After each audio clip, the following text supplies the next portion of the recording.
for us as firefighters, our mentality is everybody deserves a certain level of treatment. And it's the same level that I would expect if you were coming to my kids or my wife. And that's how we're going to treat our citizens, regardless of their background, their nature, their wealthy. It doesn't matter to us. Yeah. You're to answer the call and to be that person that's going to save the day. Have you heard the saying, the opposite of addiction is connection? We at the Addiction Prevention Coalition know that there's truth in that adage. And so we are fighting addiction face to face, conversation by conversation, creating connection. Here at The Shield, our new podcast, no topic is off limits because there are no limits when it comes to substance use disorder.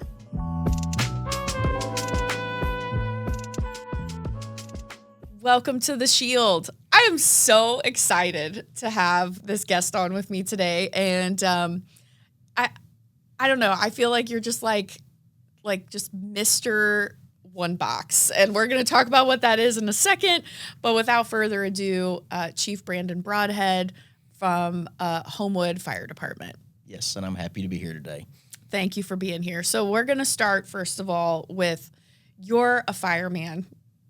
I am. And I feel like, not to gender stereotype, but I feel like most little boys, when they're little, they go through a phase of wanting to be a fireman. I hope they do, because that really helps for future recruitment. So is this what you've wanted to do for forever? Because you were saying before we turned on the mics, you were like, I love my job. I do. And no, it wasn't. Actually, this job came to me. I've always been the person that wanted to help, that wanted to go that extra mile and you make really things are better. one of these guys. You're one of these nice guys, Brandon. But for me, when I was 14, 15, I was looking for what to do. And I bagged groceries at a local grocery store for a while, liked talking to people. Like I told you, I enjoy talking to people. I learn things. But out of that, I became a lifeguard and just fell in love with being the person that you can call when you're in trouble. Like, I'm going to figure out a way to help you. And that's what gets me up in the morning and then gives me my energy throughout the day. So from there, my mom suffered a really bad accident when I was 16.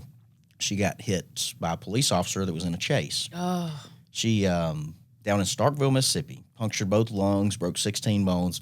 Very, very bad accident. Oh. But at that point, I realized that when I got down there and I saw what all of the medics did and all of the firefighters, is that I'm going to do this. I want to be that person. I want to be the one that shows up when you're having the worst day you've got. And that's kind of became my goal. So I started as a junior firefighter in Montevallo as what we called a fire explorer at the age of 14. Oh my gosh, this is so cute. Okay. They had a program through the Boy Scouts where you could come and train and ride along with them on calls.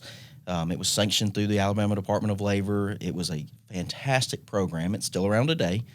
And so I fell in love with the job and decided that that's what I was going to do. And immediately after high school, went into EMT school, got a job on a private ambulance company here in Homewood, and they kind of showed me around, got me into paramedic school. When I finished paramedic at that point, you pretty much had to have paramedic and firefighter to come to Homewood. Well, I had interviewed with the previous chief here, John Bresnan, several times, and one day he finally said, you know what? We don't normally hire non-firefighters, but we will give you a chance. And so that started my love for Homewood. Somebody was willing to take a chance on me. And worked my first year here, and I remember going into his office, and I gave him my Firefighter 1 certificate and my paramedic's license, and he goes, well, you've done everything you told me you were going to do. I'm glad to have you. And I've been here ever since. That was 17 years ago. Wow. Today. And to be the chief of this department is just beyond an honor for me to know what we have been through. And I'm actually number 6 in the 100-year history of Homewood. I am the 6th fire chief here. You're not proud of that at all, are you? Oh, I am extremely proud of it. Chief Bresnan served over 27 years, and he promoted me, brought me in 2018 to the 911 director position, and has kind of been my mentor for years. And to know that he was there 27 and kind of preparing me to take this role is a tremendous honor for me. Wow. And it just instills what he had for the community. He lived here. His kids went to school here. You saw him at every community event. He never never let a chance go by that he wouldn't talk about what a great organization we work for and the men and women that make up Homewood Fire Department. And so I've kind of taken that on. And so anytime somebody calls me and says, will you come talk to us? It's always yes. So he was really a mentor to you. He was a huge mentor to me. So what does it mean to be a fire chief? Because I'm going to assume, question mark, that you're not like going into burning buildings anymore, or is that a false assumption? That is for the most part true. Okay. I still like to train with our firefighters simply because I'm still pretty young in the grand scheme of this career. Yeah, I was gonna say that actually. Like, you're a pretty young fire chief. I am. But what it means to me is that they need to understand that I came from where they are. I have sat in the seat where they're at. I've been in there. And they need to know that my job now is not to go in and rescue the people. My job now is to make sure that they have all of the tools and the resources they need so that they can serve our customers at the end of the day. I got asked when I interviewed to be the fire chief, what is my leadership style? That was a good question, but I have put a lot of thought into that. I'm a big fan of the inverted pyramid. So there's a pyramid, and most people put the chief at the top. He's the head of the department, right? I don't believe in that. I believe that you turn that thing upside down. And at the end of the day, the biggest base of the people we serve are our customers. They're the citizens of Homewood, the people that call for our service. My job at the very bottom of the pyramid is to serve my officers so that they can serve and ensure that their firefighters have everything they need and the right attitude going into treating our customers or our citizens, the ones that call 911. Mm-hmm. And if we keep that attitude that we're here because you need us, because you're calling us on your worst day, we keep that servant's heart, and at the end of the day, we are only here to help. We don't get mad because you call 911. We don't get mad because you're interrupting our dinner. We love to be the person you call when you need help. And so that mentality for me is the one that I want to instill in this department, and so that when somebody calls 911, although it may not be a big deal to us because we deal with emergencies every day, right? To them, they know they're the most important thing on our list right then. So, and you are like Mr. Homewood. So your family spends a lot of time. Your wife lives in or works at Homewood schools. Like, talk to me about Homewood. So pretend I'm new here. Haha, I am. All right, and I am looking at Homewood to buy a house. Haha, I was. What would I be buying into if I bought a house in Homewood? What is the community like? So you were definitely buying a place into the community. Homewood is a very unique because of it's only 8 square miles. It's very small in landmass, but we're the second most densely populated city in the state. Whoa. 26,000 people, well, a little over 26,000 people in 8 square miles. During the day, we balloon to well over triple that. So we have a ton of people that come into Homewood. To work. We are known for our school system. Yes. One of the top in the state.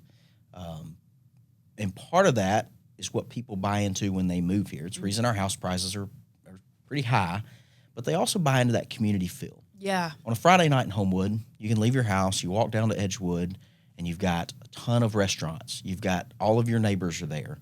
Now, you walk into Odie's and you see 15 people you know, and it is a very community vibe, very walkable. I loved that when I was looking for houses. I loved the walkability. Yep.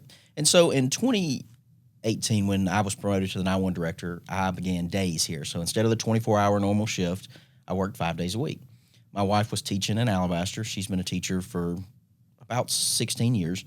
And she realized that if we were going to be together as a family and I wasn't going to miss out on everything that my kids were doing, that we needed to get into the same city. And so she made the jump in 2020, applied for a job here, which was extremely hard to get. But I would bet. Like I told her then, I said, if you can get to the interview, they will hire you. She's an excellent teacher. She came here in 2020, and that kind of sealed the deal for us doing everything in Homewood. I mean, all of our kids go to birthday parties, the Bible club. We are at all the community events. I mean, and it makes it simple because it's my job now and her job, so it makes it easy for us to be a huge part of Homewood. Yeah. And so Homewood definitely has wealthier areas, and house prices in a lot of Homewood are are high because of the school system and because of the infrastructure that Homewood has. And yet there are parts of Homewood that are less economically advantaged, and it's kind of right on the interstate, right? So talk about those parts of Homewood. Absolutely. So down on the Green Springs area along the interstate, one, we have a lot of hotels in Homewood. Yep. We invite a lot of transient in nature people. So we get a lot of construction crews that come through, huge influx headed over to UAB, to the hospitals. So anytime you develop a large population of transient people, you can have more problems as in that area. Yeah. But for us, the residents of Homewood call us on a pretty rare basis. Most of our calls are influx during the day from people that come into Homewood. They converse into Homewood for work, school, things like that. And with those, we do have some problems in those areas, those lower income areas. That is definitely our hotspot for calls along that area. But I think as a community, we are actively working to make sure that if you travel into Homewood, you're going to be safe. Absolutely. You know, we want you to feel okay walking down Green Springs Highway to the new development, the Edge there. Yeah, that's so cool. Fantastic outdoor space. But we employ a small army of both police and firefighters that are there 24 hours a day, 7 days a week to make sure that this is a safe community. Yeah. And it feels safe. And that's somebody coming from an outside perspective. You know, I don't live very far from Homewood. I live like right across the mountain, I guess is what you say. But I work in Homewood, and our offices are in Homewood, and it feels very safe. It feels very diverse in terms of economic folks, in terms of ages, in terms of language spoken.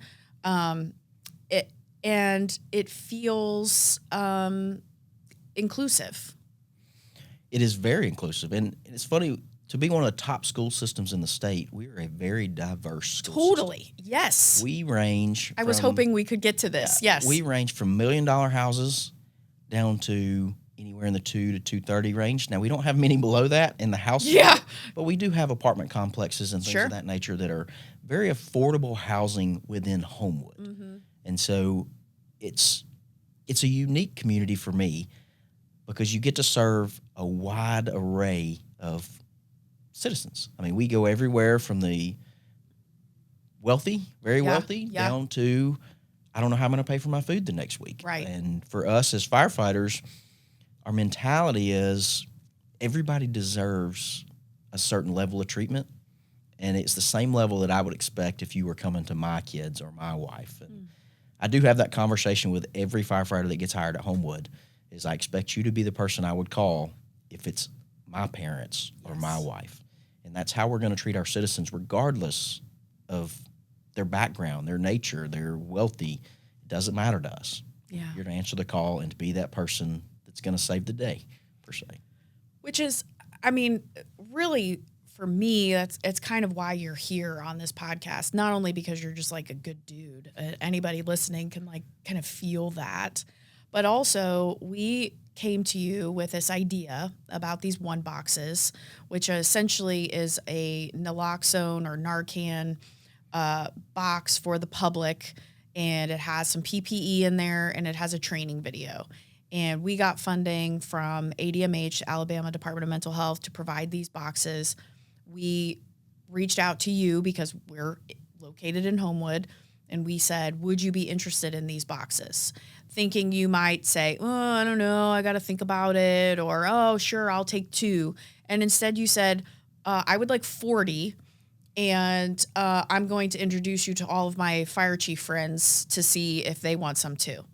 So first of all, I just have to say thank you, because you have helped us get into places that we wouldn't have been able to get into because of your understanding around Narcan availability. So first of all, I just want to say thank you for that. I'm happy to do it. And the places that you were identifying were not just your sort of trouble spots, because you have understood that Narcan is necessary everywhere, not just in those charge by the hour hotels that are often the hotbed for all kinds of issues. Those, we need them. And we also need them in like the library and places like that. So talk to me a little bit about your understanding around Narcan availability, specifically as a first responder. So people get hung up on the idea that Narcan is only for intentional drug overdoses. You would be surprised at the amount of unintentional overdoses we run on a year. Preach it, Chief. You would be surprised at the number of people that are exposed, particularly to fentanyl, that have no intentions of taking the drug. And certainly aren't trying to die. Correct. Or even if it is an intentional ingestion of the drug, a lot of them feel safe that I know what I'm doing, I've done this, and the stuff that's hitting our markets now is not the same stuff that's been around. No. It is extremely potent, and people are dying in the middle of the road when we can easily save them. Narcan is such a drug that when you use it, there's really no downside to it. I get that a lot of people are worried about the negative information, the negative connotation that comes with keeping Narcan in place. But the people that are actively seeking out drugs and have addiction problems, they're not looking to go take drugs at places that have Narcan. That's Right. not how their processes work. No. They're not going to the library because they've heard we put Narcan in the library. They're going to be there anyway. They're going to be outside on the street, or for me particularly, when I preach to kind of our schools and some of our other public areas, is that it may be the person that is prescribed the medication. That's right. But they accidentally took 2 today, and now they're feeling in trouble. It may be the police officer that it got on his shirt from the last call down at one of the hotels, but he happened to wipe it off while he's at while we use our library or our city hall. Well, now he's got it on his skin, and we know what that can do. There's a wide array of why we need Narcan across the city, and it's not because we have a major drug issue across this city. No. It's because there's the chance that some innocent person touches it. And I tell people all the time, I have it at home. There's no drug use in my house at all. Both my wife and I are public safety. We pretty random drug tests where I work.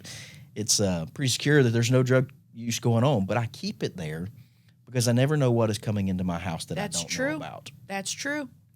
I don't know what other person has a pill bottle with it that may be their meds that my kid gets a hold of. Now, luckily, my kids are getting older, and that's easier, but we never know. Why not have it in place? We spend a lot of money every year keeping an AED, an automated external defibrillator, program going across this city. So we have them for heart attacks at every walking trail, every school, every city building. What's the difference in that and Narcan? It's a preventative measure that is there if you need it. And if nobody has a heart attack, the AED sits there for 4 years and does nothing. Mm-hmm. Hopefully the one person that has a heart attack, it saves. That's my view on Narcan. Why not? Yep. That's like a mic drop. And I think one of the incredible things, I mean, I wanted to talk about Homewood before we got to Narcan because some people would look at Homewood and think, oh, well, we don't need it here. Our housing prices are amazing. Our school is amazing. And all of those things can be true. And we might have an accidental ingestion, or we might have somebody coming in from the outside, or we might just need to keep our kids safe because maybe they're taking something that they didn't know what they were taking. So if a city like Homewood, if the fire chief of Homewood is saying it's okay, then I'm hoping that other people listening to this might also open their brains a little bit and think, then maybe it's okay where I live too. And for me, the fire service as a whole is a preventative measure. Yes. We keep fire trucks in stations, not because they go to fires every day. They are there as a measure of protection for the community. So anything that I can do to offer another layer of protection, another just resource to keep them healthy, safe, and alive, which is our number one goal, why would I not invite that into Homewood? Mm-hmm. We can easily mitigate any of the other things that come with having Narcan around. Most of it's just misinformation. Mm-hmm. You know, there are plenty of places that advertise Narcan and all of that stuff, and we don't per se, but we do want to make sure that it's there if you need it, and I don't think it brings that negative traffic with it. Which a lot of people say, oh, if you put Narcan, it's going to attract people or it's going to make people want to do drugs because now they have Narcan. Narcan is not making somebody want to do drugs. Right. The people that suffer from addiction, they're not looking to see if Narcan's available. They are looking to feed that addiction that they have until they can get help. Narcan may very well be the thing that saves them until they can get the proper help. That's right. They need. That's Most right. of our addictions are mental health issues that we have a long backlog of things that need to be corrected in our mental health system. And that Narcan there is not going to be the decider between taking the drug and not taking the drug. But it might mean the difference between surviving the drug and not surviving the drug. Could you just be our spokesman? That would be really great. I don't know. I really do love my job. I love coming to know. work every day. And so for me, I don't mind speaking out when it's something that I feel very passionate about. And I think that this is just another resource. And Chief Broadhead, as we spoke about prior, he was a huge mentor of mine. And one of the things he told me is it's your job to go out there and to find everything you can bring back to your citizens, whether it be grant money, promotional resources that come back. You are supposed to fight for them every single day. And I took that literally from him, is that why would I not be a part of this program? It literally costs them nothing to get involved in. Right. It's something we do anyway with our AED, so it's nothing more for us than putting a box up and monitoring it. And then I've got several comments from my staff. Well, what if people steal it? Well, then maybe they needed the Narcan. We'll put some more in it. Narcan right now, through all the opioid settlements and everything, we have a good supply. And why would we not put it out in the community where it's available? If anybody wants it, they can go get it from Jefferson County Health Department today. Yes. And I think you can even get it over the counter at some places. Yes, you sure can. Yes. It's available everywhere. But if your only method to get it is from us, then we'll give it to you. Mm-hmm. There's no reason for us to gatekeep it and act like you don't need it. Mm-hmm. So, and I would encourage everybody, as I have it in my home. I have it in my purse. I have it in my car too. Yeah. But there's no reason you shouldn't have it around. You never know what you're going to run into. That's right. So that's right. I wish I haven't had to use it as much as I have had.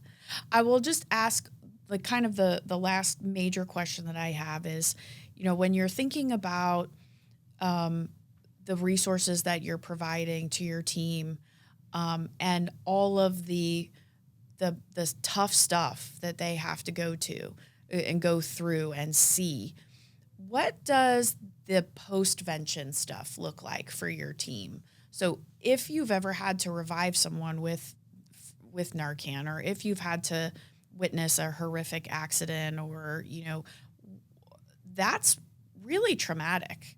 So what kinds of, you're a mental health proponent. What kinds of mental health support do you offer your team, on the back end? Little shameless plug here. My Go. daughter. We didn't even talk about this beforehand. Okay, cool. So my daughter serves as Miss Festavia's teen this year. She is in the Miss Alabama's teen organization. And recently, she held a first responders banquet. And her whole focus is on mental health and suicide prevention. She works with a ton of organizations. She raised a little over $9,000 at that event. But she hosted a dinner. She brought in several speakers. And the whole goal is that Alabama has done a ton for mental health for first responders in the last couple of years. Yeah. They've allocated a lot of money out of the state funds to ensure that we have post-traumatic debriefings, that we have counselors on staff. We have a peer support program that is run through the Alabama Fire College that is a very well-run program across the state. But what we have identified is we are missing a lot of the younger population. So firefighters today are literally 18, 19 years old. They're coming out of school and they're starting on the fire truck in the next week. What have we done to prepare them for what they're fixing to see? Right.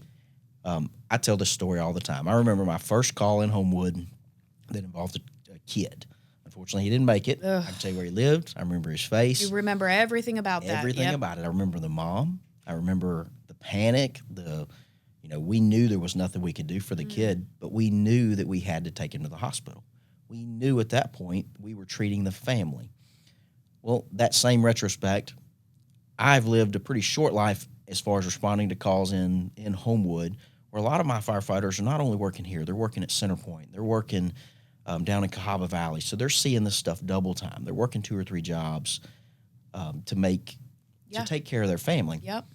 Well, the state has a ton of resources for mental health if you come and say, I need help. We have a partnership through us with not only our employer-provided EAP assistance program, but we have one through our firefighter association that has nothing to do with the city. So if you are concerned with voicing your opinions to somebody that we pay for, we have somebody you can go through the association. They will meet with you on a regular basis. And the particular one that we have in Homewood, she's a counselor that has ridden a lot of the calls with us. She has participated in the program statewide so that she understands kind of what first responders are seeing.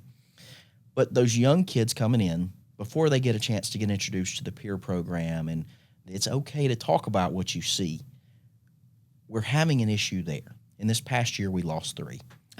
And so my daughter saw that, and she came to me one day, and she said, Dad, something's got to change. You know, I'm focused on suicide prevention. This is your 16-year-old? This is my 16-year-old kid. Focused on suicide prevention, but yet I've been to 3 funerals with you. You know, they weren't all suicides. One was conflict that led to bad decisions. So most all of them are after some type of conflict.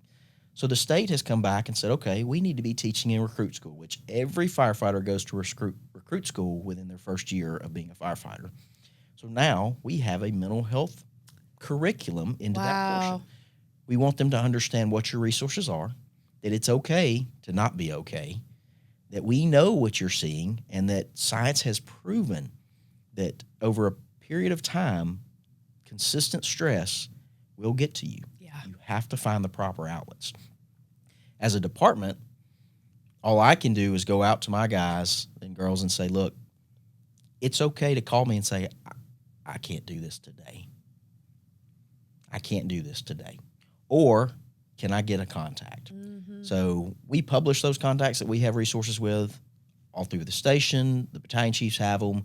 They don't have to offer us any explanation to go see them. That's awesome. Now, luckily, we have a really, really good relationship with our providers.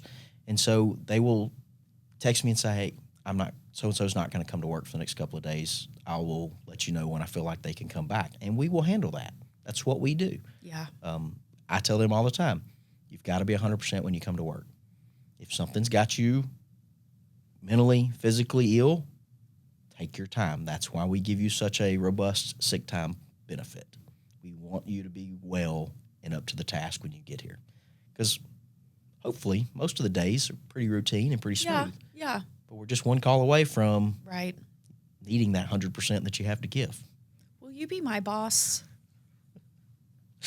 For everybody that loves me, there's probably a handful that don't like it. So it's... I don't know. You're mix. just like, you're making me so emotional because you're a boss that gets it. And no offense, you're also a male boss that gets it.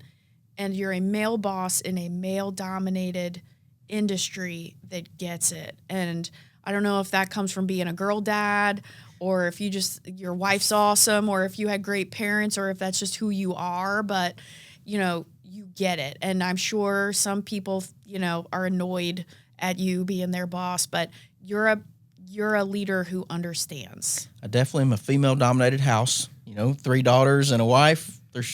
I'm happy to come to work to a male-dominated profession sometimes. But at the end of the day, for me, and it's my personality type, I think everybody needs to dive into what their personality is and what gives them energy. I love people. I love talking. I love going out. I love being the person you call when you're like, you know what? I just need somebody to help. And I tell everybody in our community, if you don't know who to call the fire department. We may not be the right person, but we'll definitely be a bridge to help you get there. And so my crews believe that. I mean, they wholeheartedly believe that we are here to serve. Not too long ago, they got a call for a dog stuck in a pipe. It was a 17-year-old dog named Scooter. Oh. You would think 17 years old, there's not much we can do there, right? Right. Not my guys. They found an excavator. They dug him out. They dug up half the yard and a little bit of the street, but they got Scooter out. And at the end of the day, Scooter's 17 years old. Scooter's probably towards the end of his life. Yeah, right. But to that family, Scooter's not scooting so much anymore, but they made the difference to that family. Oh. And that's a pretty over-the-top story. We don't get those often. But it's a great example. I get a ton of, your guys were so great. They just held my hand, or they called and checked on me. I got one not too long ago that he was another firefighter, and his brother had gotten cut pretty bad here in town. And he said that my guys went back by the house and checked on him a day later. Oh. And he was like, that meant the world to them. And so it's simple little things to show them that we're here. You know, we're a part of the community. We love serving in Homewood. You know, most people that come to Homewood, they could go other places and make more money. They could definitely get out of the fire service and make more money. But they're here because they want to serve. And so the way I kind of take that view is that I need to give them everything they could possibly need to serve. And this program in the ONEbox was just another thing that somebody brought and laid in my lap. I mean, they literally said, hey, we'll do everything for you if you'll just tell me yes. And I cannot figure out why in the world I would say no. Thank you so much for being here. I'm just inspired by your leadership. Really want to appreciate all the doors you've opened to other fire departments, even to other sheriff's departments, because when the City of Homewood says yes, other places around the state say, oh, well then okay, maybe we can too. So thank you so much. If you like what you heard, and I know you did, please consider rating, reviewing, and subscribing to The Shield. Thank you. Thank you for having me.